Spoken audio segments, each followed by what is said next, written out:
नमस्कार दोस्तों। आज आपके लिए मैं एक कोटेशन लेके आया हूँ। Your positive action combined with positive thinking results in success.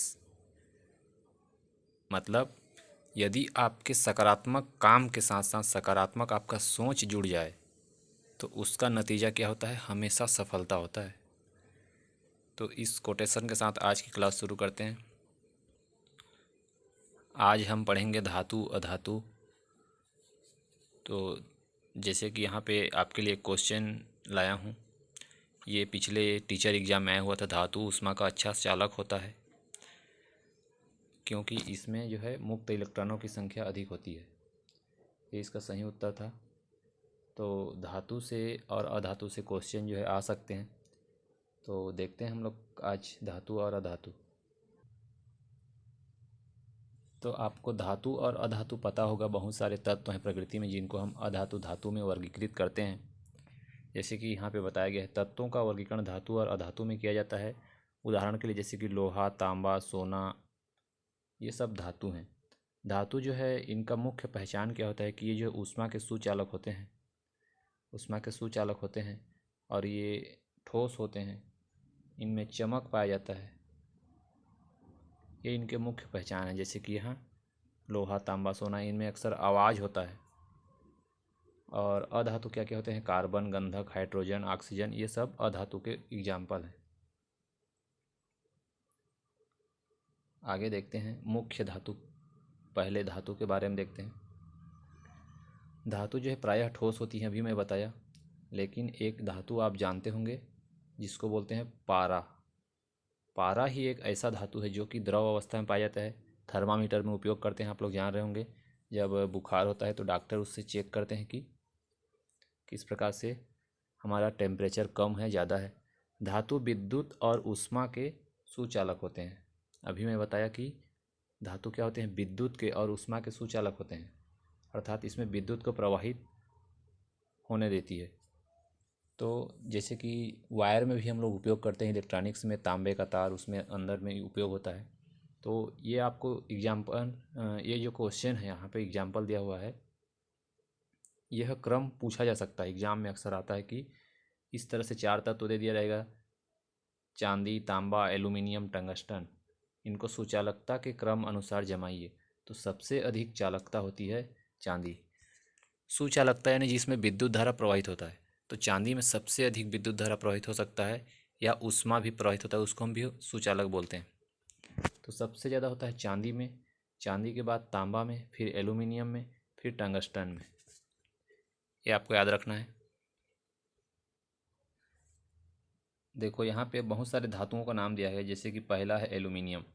भूपर्पटी पर सर्वाधिक मात्रा में पाए जाने वाली प्राप्त होने वाली धातु है कौन? एल्यूमिनियम। सबसे अधिक मात्रा में भूपर्पटी किसको बोलते हैं? पृथ्वी के बहुत सारे लेयर होते हैं। भूपर्पटी होता है, बीच को कोर बोलते हैं। भूपर्पटी जिसमें हम लोग रहते हैं, जीव जंतु, पेड़ पौधे रहते हैं, बाहरी भाग। तो उस भूपर्पटी में जो बाहरी भाग है उसमें अधिकतम एल्यूमिनियम पाया जाता है। ये भी पृथ्वी वाले क्वेश्चन में अक्सर पूछ देता है कि पृथ्वी के कौन कौन से लेयर हैं और उसके भूपर्पटी वाले भाग में कौन कौन से धातु अधिक पाए जाते हैं। तो इसके अलावा है बॉक्साइट। एल्यूमिनियम 40% से अधिक है तो इसे अयस्क कहते हैं, है ना। बॉक्साइट एल्यूमिनियम 40% से अधिक है तो इसको हम अयस्क कहते हैं।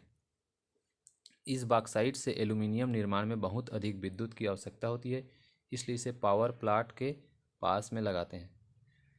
पावर प्लांट के पास में किसको लगाते हैं? Bauxite aluminium.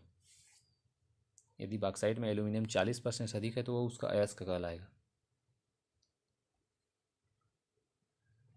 आगे यहाँ पे अगला है जस्ता, जिसको हम जिंक के नाम से जानते हैं। बैटरी के इलेक्ट्रोड निर्माण में इस जिंक का उपयोग किया जाता है, जस्ते का। लोहे के ऊपरी परत चढ़ाना गैल्वेनीकरण कहलाता है। आपको एक लाइन में पूछ सकता है कि गैल्वेनीकरण क्या है। इसके बाद यह रंग उद्योग में इसका उपयोग होता है, जस्ता का। सफ़ेद रंग के निर्माण में होता है और मिश्र धातु बनाते हैं। मिश्र धातु जैसे कि तांबा और जिंक, है ना। पीतल बनाते हैं। जिंक के साथ यदि तांबा को मिला दिया जाए तो पीतल का धातु हमको प्राप्त होता है, जो बर्तन उपयोग करते हैं। अगला है कैल्शियम। कैल्शियम सबको पता होगा, इसकी कमी से जो है हाथ पाँव में, हड्डियों में दर्द होता है, तो ये हड्डियों के लिए बहुत ही ज़रूरी है, दांत के लिए ज़रूरी है। इसका स्रोत क्या क्या है, कहाँ से हमको कैल्शियम मिलता है? चूना में कैल्शियम ऑक्साइड पाया जाता है। तो यदि कोई व्यक्ति चूना खाता है, जैसे कि जो तंबाकू यूज़ करते हैं उसमें भी चूना का मात्रा होता है। जो हम लोग चाक यूज़ करते हैं संगमरमर में होता है, स्लेट में होता है, ये सब कैल्शियम के स्रोत हैं। मैग्नीशियम, मिश्र धातु के निर्माण में मैग्नीशियम का उपयोग होता है। विशेषकर जो स्टेनलेस स्टील जो हम घर में बर्तन प्रयोग करते हैं, सामान्य स्टील में पौधों की पत्तियों में क्लोरोफिल का अनिवार्य तत्व है। जो पौधों की पत्तियों में जो क्लोरोफिल पाया जाता है, जो प्रकाश संश्लेषण करता है सूर्य को अवशोषित करके, उस क्लोरोफिल में भी मैग्नीशियम पाया जाता है, उसके एकदम बीचों बीच मध्य भाग में। तो ये भी आपको याद रखना है। अगला है लोहा। लोहा यानी आयरन, इसका अयस्क क्या है? मैग्नेटाइट। लोहे की मात्रा सर्वाधिक है ना, मैग्नेटाइट में जो है लोहे की मात्रा सर्वाधिक होती है, अयस्क के रूप में पाया जाता है। हेमेटाइट प्रकार का एक लोहा होता है। पृथ्वी में जो सर्वाधिक विस्तार है इसी प्रकार के लोहे का विस्तार है। लोहे का सर्वाधिक उपयोग जो है ढलवा लोहा, कास्ट आयरन, इसमें होता है। अगला है तांबा, कॉपर। तो कॉपर जो वायर आप लोग जो घर में इलेक्ट्रॉनिक यूज़ करते हो उसमें यूज़ करते हैं। विद्युत व ऊष्मा का सुचालक होता है ये। खाना पकाने के बर्तन, विद्युत उपकरण के निर्माण में और सोने में अशुद्धि मिलाने में इसका उपयोग होता है, तांबे का, कॉपर का।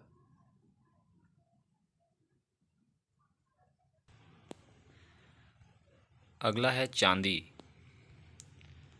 सिल्वर जिसको बोलते हैं अंग्रेजी में। ऊष्मा विद्युत का सबसे अच्छा चालक होता है, मतलब जो ऊष्मा है और विद्युत है उसका सबसे अच्छा चालक है चांदी। हम लोग शुरू में देखे थे कि चांदी सबसे सुचालक है ज़्यादा। प्रयोग क्या होता है इसका? बर्तन बनाने में, आभूषण बनाने में, और silver chloride, silver bromide photography में, सिल्वर आयोडाइड कृत्रिम वर्षा के रूप में प्रयोग करते हैं इसका, जो यौगिक है। सिल्वर नाइट्रेट का उपयोग किया जाता है चुनाव आदि में, जो निशान लगाते हैं अंगूठे में, उसमें भी। तो ये भी एक इम्पॉर्टेंट क्वेश्चन बन सकता है कि जब हम चुनाव में जो बूथ में प्रयोग किया जाता है स्याही के रूप में, उसमें हम सिल्वर नाइट्रेट का प्रयोग करते हैं। फार्मूला होगा AgNO3। अगला है सोना। सोना सबको पता है, सर्वाधिक पीटने पर सबसे ज़्यादा तनने वाली, इससे इसकी पतली परत व तार खींची जा सकती है। उपयोग क्या क्या होता है इसका? आभूषण तो सब प्रयोग करते हैं, जान रहे हैं, और महत्वपूर्ण यंत्रों में करते हैं। शुद्ध सोना 24 कैरेट का होता है। अगला है प्लेटिनम। प्लेटिनम यह सबसे कठोर धातु है, इसे सफ़ेद सोना भी कहते हैं। ये आपको याद रखने वाली बात है कि सफ़ेद सोना किसको कहते हैं, ये एग्जाम में आ सकता है। तो आपको याद रखना है प्लेटिनम को सफ़ेद सोना कहा जाता है। अगला है सीसा, जिसको लेड बोला जाता है। रेडियो एक्टिव पदार्थ अंत में शीशे में बदलते हैं। रेडियो एक्टिव पदार्थ जिसका खोज हेनरी बेकरल नामक एक साइंटिस्ट ने किया था, तो उस पदार्थ का जो अंत है वो शीशे में बदलते हैं। अयस्क गैलेना लेड का सर्वाधिक उपयोग रंग उद्योग में होता है ना। गैलेना जो लेड होता है अयस्क का, उसका सर्वाधिक उपयोग रंग उद्योग में, सिंदूर में लेड टेट्रा ऑक्साइड मिला जाता है। टेल टेट्रा इथाइल लेड पेट्रोल वाहन में प्रयुक्त होता है। 2T आयल अपस्फोट रोधी। सीसा प्रमुख प्रदूषक तत्व है, फेफड़ों को नुकसान पहुंचाता है, मानसिक विकास अवरुद्ध हो जाता है। सीसा विहीन पेट्रोल ऐसे हाइड्रोकार्बन का मिश्रण है जिसके लिए 2T आयल की ज़रूरत नहीं होती है ना। अगला है बेरियम। बेरियम सल्फेट का उपयोग बेरियम मील के रूप में उदर के एक्सरे में होता है। तो एक्सरे में किसका उपयोग हो रहा है? बेरियम सल्फेट का। आतिशबाजी के दौरान जो हरा रंग निकलता है वो बेरियम की उपस्थिति के कारण निकलता है। पोटेशियम, पोटेशियम वायु में शीघ्र मलिन हो जाता है। पोटेशियम वायु में शीघ्र मलिन हो जाता है, और यदि गर्म करते हैं तो ये पिघल जाता है। और जल में डालने पर विस्फोट के साथ क्रिया करके बैंगनी रंग प्रदान करता है। पोटेशियम क्लोराइड उर्वरक अन्य पोटेशियम लवण बनाने में बड़ी मात्रा में ये उपयोग होते हैं। जीवाणुनाशक के रूप में इसका उपयोग करते हैं। ये हो गया पोटेशियम का उपयोग। अभी हम लोग देख रहे हैं केवल धातु के बारे में, ये सब धातुएं हैं। आगे देखते हैं पोटेशियम के बहुत सारे यौगिक हैं, जैसे कि पोटेशियम परमैंगनेट, इसको हम पोटास भी कहते हैं और इसको लाल दवा के रूप में जानते हैं ग्रामीण क्षेत्र में। Potassium nitrate, potassium nitrate Chile saltpetre सोरा सर्वाधिक बारूद निर्माण में प्रयुक्त किया जाता है। तो बारूद निर्माण में आप क्या रखना है, पोटेशियम नाइट्रेट। पोटेशियम ब्रोमाइड का उपयोग फोटोग्राफी में करते हैं। पोटेशियम ब्रोमाइड फोटोग्राफी में। पोटेशियम सल्फेट का उपयोग किस में करते हैं, औषधि के रूप में, उर्वरक के रूप में, फिटकरी के बनाने में प्रयुक्त होता है। पोटेशियम नाइट्रेट का उपयोग कीमियागार इसे साल्ट पीटर के नाम से संबोधित करते थे। पोटेशियम कार्बोनेट, इसका उपयोग कठोर कांच बनाने में, पोटास साबुन, कास्टिक पोटास बनाने में उपयोग होता है। अगला है टाइटेनियम, इसको रणनीतिक धातु कहा जाता है क्योंकि इसका उपयोग रक्षा उत्पादन में होता है। टाइटेनियम का उपयोग रक्षा उत्पादन में होता है। यह इस्पात के बराबर मजबूत लेकिन भार में उसका आधा होता है ना। इस्पात के जैसे ये मजबूत होता है। टाइटेनियम नाम से ही पता चल रहा है, टाइट होता है, मजबूत होता है। और इसका भार क्या होता है, आधा होता है इस्पात की तुलना में। वायुयान का फ्रेम बनाने में, इंजन बनाने में, नाभिकीय रिएक्टर में इसका उपयोग किया जाता है। किस में उपयोग हो रहा है टाइटेनियम का, वायुयान का फ्रेम बनाने में, इंजन बनाने में और नाभिकीय रिएक्टरों में। अगला है इरिडियम। इरिडियम एक कठोर धातु है। इरिडियम फाउंटेन पेन की नीब की नोक में, है ना, नीब की नोक में इसका उपयोग होता है। आभूषण में होता है। चुंबकीय संपर्क स्थापित करने वाले यंत्र, पोली सुई इंजेक्शन लगाने की, है ना, बहुत ही बारीक फ्यूज तार बनाने में इसका उपयोग किया जाता है। कौन, इरिडियम। अगला है ऑस्मियम। यह धातु ज्ञात तत्वों में सबसे भारी तत्व है। धातुओं में कौन सा सबसे भारी है, ऑस्मियम। अगला है पैलेडियम।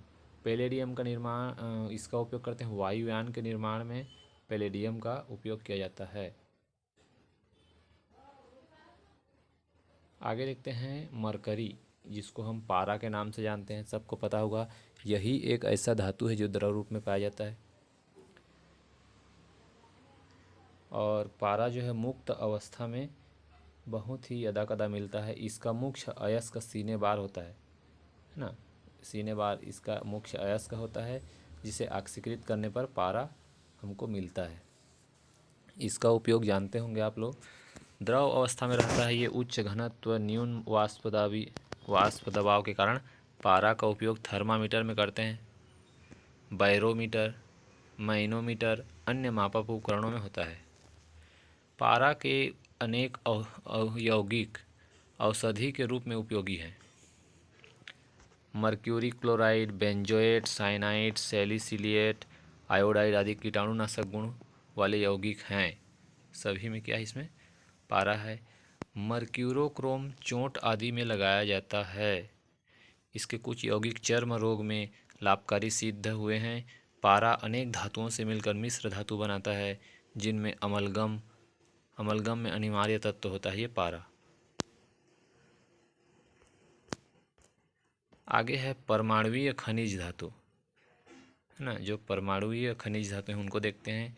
उन खनिजों को परमाणुवीय ऊर्जा खनिज कहते हैं, जिनसे परमाणुविक ऊर्जा उत्पन्न की जा सकती है ना। परमाणुविक ऊर्जा उत्पन्न की जाती है, उनको हम बोलते हैं परमाणुवीय खनिज। भारत में यूरेनियम तथा थोरियम दोनों ही परमाणुवीय खनिजों के भंडार हैं। कौन कौन से, यूरेनियम और थोरियम। यूरेनियम किसको बोलते हैं, जो यूरेनियम को मेटल ऑफ होप कहा जाता है। यूरेनियम धातु का निष्कर्षण मुख्यतः उसके अयस्क पिंच ब्लेड से करते हैं। यूरेनियम का उपयोग परमाणु ऊर्जा के उत्पादन में होता है। भारत में यूरेनियम का सर्वाधिक उत्पादन झारखंड में होता है। ये आपको याद रखना है, हमारे छत्तीसगढ़ का पड़ोसी राज्य है ये। अगला है प्लूटोनियम। प्लूटोनियम है यह एक अति रेडियो एक्टिव जो है तत्व है, धातु है। प्लूटोनियम कैसा है? रेडियो एक्टिव तत्व है। थोरियम, मोनेजाइट थोरियम धातु का प्रमुख खनिज होता है, मोनेजाइट, जो स्वयं भारी काली रेत का अवयव है। भारत के समुद्री तट पर यह रेत प्राप्त होता है। अगला है सोडियम। ये जो है पानी से हल्की होता है, जान रहे हो, नमक में पाया जाता है सोडियम क्लोराइड। इसे केरोसिन में रखते हैं, किसको? सोडियम को। इसके यौगिक हैं नमक, सोडियम क्लोराइड पता होगा, खाते हैं हम लोग। खाने का सोडा सोडियम बाइकार्बोनेट, कपड़ा धोने का सोडा सोडियम कार्बोनेट, है ना। खाद्य संरक्षण में सोडियम बेंजोएट का उपयोग करते हैं। ये सब आपको याद रहना चाहिए।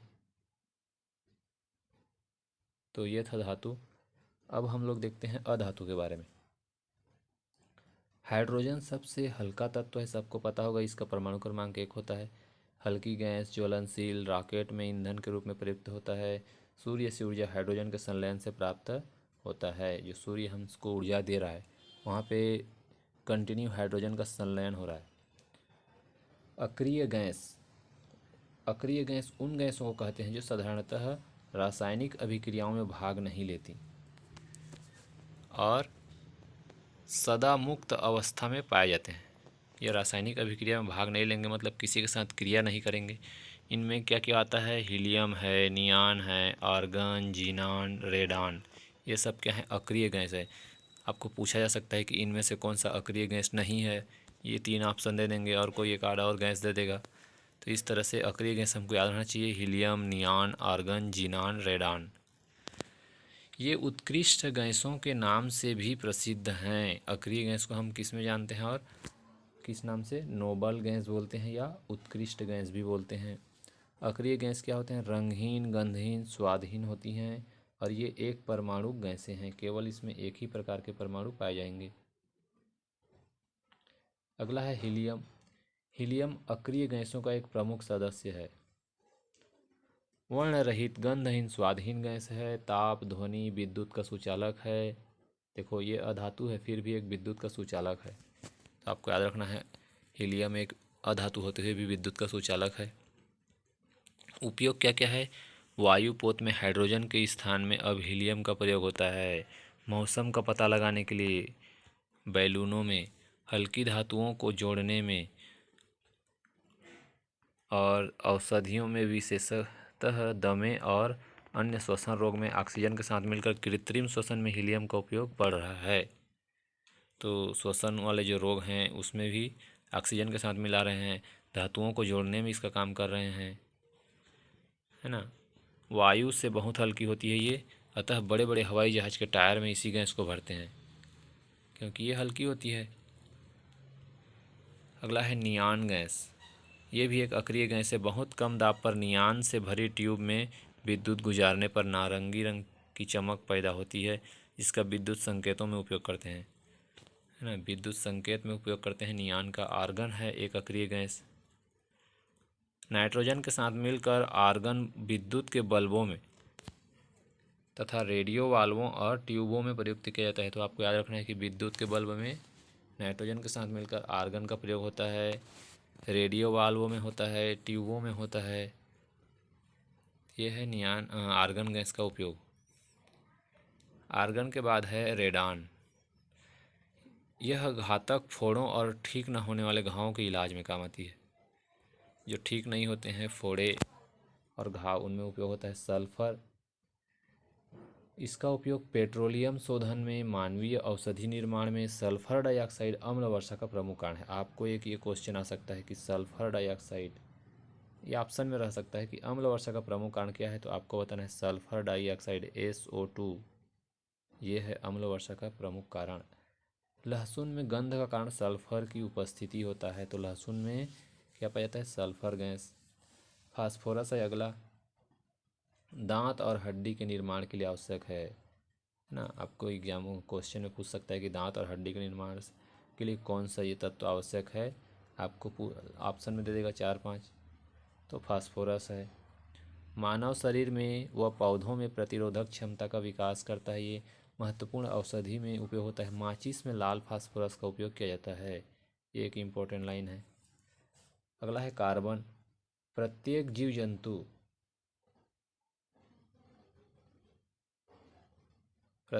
जंतु पौधे का अनिवार्य तत्व होते हैं, अनिवार्य तत्व हैं। मतलब जो कार्बन है हमेशा हमारे खाने पीने से लेकर हमारे शरीर के निर्माण सभी में भाग लेता है। यह प्रकृति में अनेक रूप में उपस्थित होता है। विशुद्ध कार्बन अर्धचालक प्रकृति का होता है। कार्बन के विभिन्न अपर रूप कौन कौन से हैं? हीरा है, ग्रेफाइट है, कोयला है, काजल है, ये सब इसके अपर रूप होते हैं। अगला है हीरा। प्रकृति में पाए जाने वाला सबसे कठोरतम पदार्थ है, आपको याद रखना है। विद्युत का कुचालक होता है ये। कोयला जो है इसके प्रकार नीचे बताया गया है, देखते हैं। एंथ्रेसाइट, बिटुमिनस, लिग्नाइट, पीट कोयला, है ना। तो इसमें से कार्बन की मात्रा जब सर्वाधिक होगी उसको बोलते हैं हम एंथ्रेसाइट। बिटुमिनस, जिसमें कार्बन की मात्रा एंथ्रेसाइट से थोड़ा कम होता है। भारत में यह बहुतायत से पाया जाता है, बिटुमिनस टाइप का हमारे छत्तीसगढ़ में भी पाया जाता है। लिग्नाइट, इसमें कार्बन की मात्रा कम होती है। भारत में यह नवेली तमिलनाडु से प्राप्त होता है। ताप विद्युत उत्पादन में सबसे मुख्यतः इसका इस्तेमाल किया जाता है लिग्नाइट का। पीट, इसमें कार्बन की मात्रा सबसे कम होती है पीट में, है ना। किस प्रकार के कोयला में कार्बन की मात्रा सबसे कम होती है, ऐसा क्वेश्चन दे दे और ये चारों ऑप्शन रहेगा तो आपको पीट कोयला याद रखना है। अगला है नाइट्रोजन। नाइट्रोजन पता होगा, ये हमारे जो वायुमंडल है उसमें 78% होता है।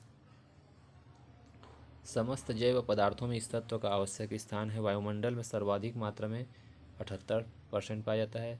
अज्वलनशील निष्क्रिय गैस होता है, ये नहीं जलता है, न ही गर्म होता है, इसलिए बल्ब में भी भरा जाता है। उपयोग अमोनिया के लिए नाइट्रोजन गैस बहुत ही उपयोग होता है अमोनिया बनाने के लिए। इसके यौगिक विशाल मात्रा में उर्वरक के रूप में काम करते हैं। जान रहे हो पौधों के लिए कितना ज़रूरी है ये। नाइट्रोजन के अनेक यौगिक विस्फोटक जैसे ट्राई नाइट्रोल टालुइन तथा औषधियाँ हैं। बिजली के बल्ब में नाइट्रोजन भरने से उसकी जीवन अवधि बढ़ जाती है क्योंकि ये गर्म होने नहीं देता। प्रोटीन संश्लेषण में इसकी महत्वपूर्ण भूमिका होती है। पौधे की वृद्धि के लिए अति आवश्यक है ये, है ना। प्रोटीन संश्लेषण जो होता है ये आपके बायोलॉजी वाले क्वेश्चन में भी आ सकता है, पर्यावरण में आ सकता है। प्रोटीन संश्लेषण में जो प्रोटीन का निर्माण है उसमें नाइट्रोजन बहुत ही अहम भूमिका निभाता है। नाइट्रेट, धातुओं एवं उनके ऑक्साइड पर नाइट्रिक अम्ल की क्रिया द्वारा उत्पन्न लवणों को नाइट्रेट कहते हैं। इसका फार्मूला होता है NO3। नाइट्रेट निर्माण बिजली कड़कने से होता है। यह जल के साथ भूमि पर आता है जिसे पौधे ग्रहण करते हैं, है ना। नाइट्रेट को जो है पौधे ग्रहण करते हैं। अगला है अमोनिया। अमोनिया तीव्र तथा विशेष प्रकार की तीक्ष्ण गंध वाली गैस है। स्वतंत्र अमोनिया गैस के अस्तित्व के बारे में ठीक ज्ञान जे प्रिस्टले द्वारा इसे तैयार किए जाने पर हुआ, है ना। जे प्रिस्टले जो कि ऑक्सीजन का खोज किए थे, आपको याद रखना है।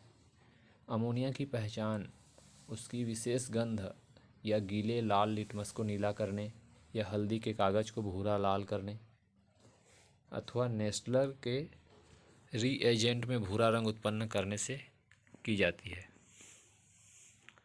इसका उपयोग देखते हैं अमोनिया का नाइट्रोजन युक्त उर्वरक के निर्माण में, विस्फोटक पदार्थ बनाने में, प्रशीतक मतलब जो फ्रिज है उसमें उपयोग करते हैं। ऑक्सीजन रंगहीन, स्वादहीन, गंधहीन गैस है, ये सबको पता है। इसकी खोज जे प्रिस्टले ने किया था, अभी मैं बताया, और CW सेले ने, दोनों ने मिलकर किया। ऑक्सीजन पृथ्वी के अनेक पदार्थों में रहता है।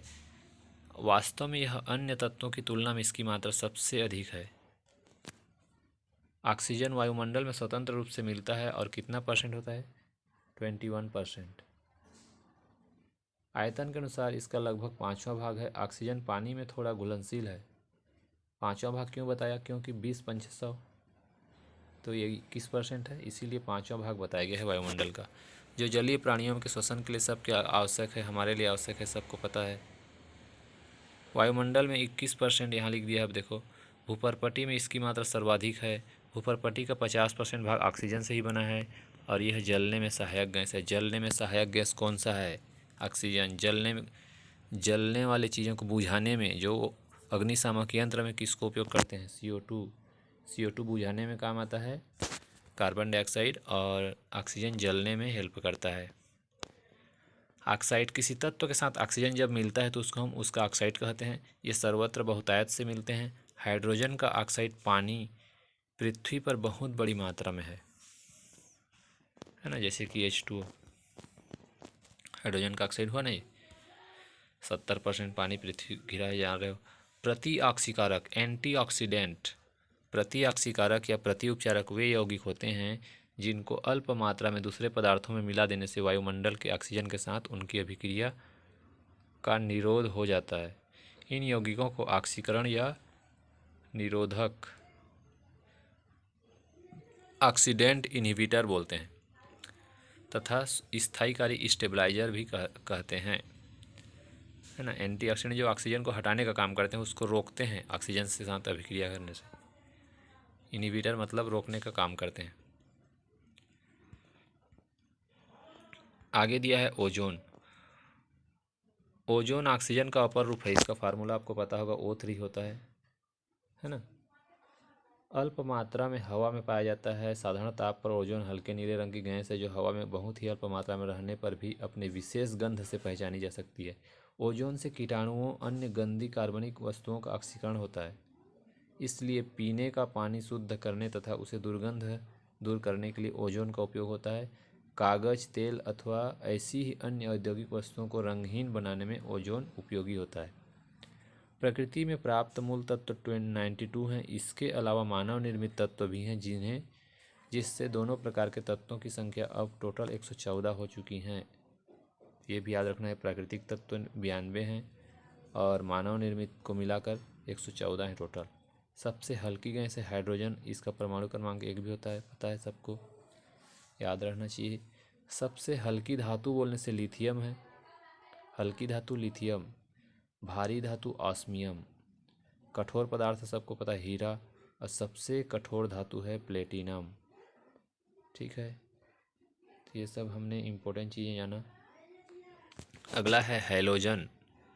अति क्रियाशील अधातु समूह, मतलब जो बहुत ही अधिक क्रियाशील होते हैं, किसी से भी तुरंत क्रिया कर लेते हैं। फ्लोरीन बहुत ही इम्पोर्टेंट है ये। फ्लोरीन ये अक्सर आता है एग्जाम में। दांतों और हड्डियों के लिए कौन सा जरूरी चीज़ है तो बोलता है, तो फ्लोरीन ऑप्शन में रहता है। तो ये हमारे दांतों की हड्डियों की ऊपरी कठोर परत को बनाता है। फ्लोरोसिस एक डिसीज होता है, फ्लोरीन की अधिकता से हो जाता है ये, और इसमें जो है अस्थियां भंगुर हो जाती हैं, मतलब टूट जाती हैं। CFC क्लोरोफ्लोरोकार्बन सबको पता होगा। फ्रियान प्रशीतक के रूप में ये ओजोन परत की क्षय के कारक हैं। मतलब फ्रियान गैस जो होता है, इसमें क्लोरोफ्लोरोकार्बन की मात्रा होती है जो कि फ्रिज में उपयोग होता है इसका, और ये ओजोन परत के क्षय का कारण है।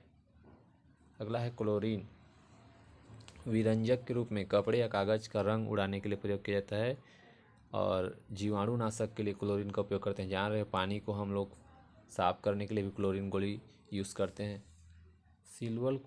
सिल्वर क्लोराइड फोटोग्राफी के लिए यूज़ करते हैं, अभी पढ़ चुके हैं हम लोग सिल्वर वाले। उसके बाद है ब्रोमीन। ब्रोमीन क्या है? Silver bromide. और यही एक ऐसा अधातु है, आपको याद रखना है, धातु में जो द्रव है वो पारा होता है और अधातु में जो द्रव है वो होता है ब्रोमीन। ब्रोमीन ऐसी अधातु है जो द्रव अवस्था में होती है। इसके अलावा सारी अधातुएं या तो गैस होंगी या फिर ठोस होंगी। फोटोग्राफी में सर्वाधिक उपयोग होता है ब्रोमीन का। ठीक है, जो द्रव अधातु है।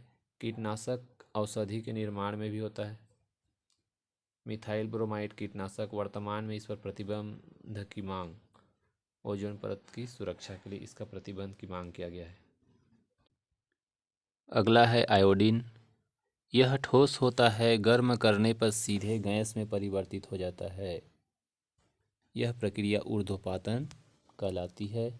जिस प्रकार से कपूर भी सीधा जो है ठोस से गैस बन जाता है, उसी तरह से आयोडीन भी होता है। इसका उपयोग दर्द निवारक औषधि के निर्माण में करते हैं। आयोडेक्स आप लोग लगाते होंगे। रोगाणुनाशक, आयोडीन, एल्कोहल, टिंचर जो होता है उसमें होता है इसका प्रयोग। सिल्वर आयोडाइड में कृत्रिम वर्षा के लिए प्रयोग करते हैं सिल्वर आयोडाइड को।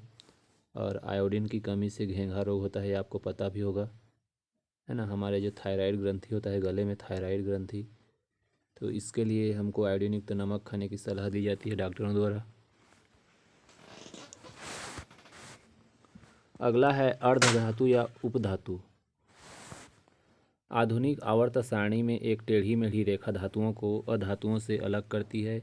इस रेखा पर आने वाले तत्व boron, silicon, germanium, arsenic, antimony, tellurium एवं पोलोनियम धातुओं एवं धातुओं दोनों के गुण, अच्छा यहाँ पे अधातु होगा, धातुओं एवं अधातुओं दोनों के गुण को प्रदर्शित करते हैं, इसलिए इनको हम अर्धधातु या उपधातु कहते हैं। मतलब जो उपधातु हैं और अर्धधातु हैं दोनों के गुण प्रदर्शित करेंगे। जहाँ भी इतने जो तत्व इनका नाम दिया गया है ना, boron, silicon, germanium, arsenic, antimony, tellurium, polonium, ये हमको याद रखना है। पहला है सिलिकॉन, भूपर्पटी में सर्वाधिक पाया जाने वाला दूसरा तत्व है ये। स्रोत क्या है? रेत, क्वार्टजाइट, कांच बनाने में इसका जो उपयोग होता है, प्रयुक्त सीमेंट निर्माण में, शुद्ध रूप में अर्धचालक प्रकृति में ये पाया जाता है। सर्वाधिक प्रयोग ट्रांजिस्टर बनाने में किया जाता है। कंप्यूटर की जो माइक्रोचिप होती है उसको बनाने में इसका उपयोग होता है। फोटोवोल्टिक सेल या सोलर सेल के निर्माण में इसका उपयोग करते हैं। आगे है मिश्र धातुएं। मिश्र धातु किसी धातु का किसी अन्य धातु या अधातु के साथ मिश्रण जो कर देते हैं उसको हम लोग मिश्र धातु कहते हैं। मिश्र धातुओं के गुण उनके घटकों के गुण से भिन्न होते हैं जिनसे मिलकर मिश्र धातुएं बनी हैं। देखो यहाँ पे दिया है मिश्र धातु से बने हुए जो मेटल्स हैं, जैसे कि पीतल है, कांसा है, German silver, gun metal, solder, टांका जिसको बोलते हैं, नाइक्रोम, ये लोग किन किन चीज़ों से मिलकर बने हैं। पीतल बना है तांबा और जिंक से। किससे बना है? तांबा और जिंक। इसका उपयोग बर्तन बनाने में करते हैं। कांच जो बनता है वो तांबा और टीन से। तांबा के साथ जिंक जोड़ दीजिए, पीतल, तांबा के साथ टीन जोड़ दीजिए, ब्रोंज मेडल जो मिलता है कांसा, सिक्का बनाते हैं, घंटी, बर्तन बनाने में उपयोग होता है। जर्मन सिल्वर, तांबा, जिंक और निकल या निकिल बोल देते हैं इसको, तीनों के मिश्रण से बनता है जर्मन सिल्वर। बर्तन बनाने में इसका उपयोग होता है। गन मेटल जो होता है तांबा, टीन और जिंक से मिल के बनता है। तोप, गियर, बेयरिंग बनाने में इसका उपयोग है। टांका, टीन और सीसा से टांका बनता है, जोड़ों में टांका लगाने के लिए। नाइक्रोम का तो जो तार होता है हम लोग जो हीटर कोयल में उपयोग करते हैं, निकिल, क्रोमियम और लोहा से बनता है। यहाँ पे देखो दिया है हीटर कोयल। नोट, टांका का गलनांक सीसा एवं टीन से कम होता है ना। तो इस तरह से हम लोग आज देखे धातु और अधातु चैप्टर। तो आज तक बस इतना ही। धन्यवाद आज के लिए।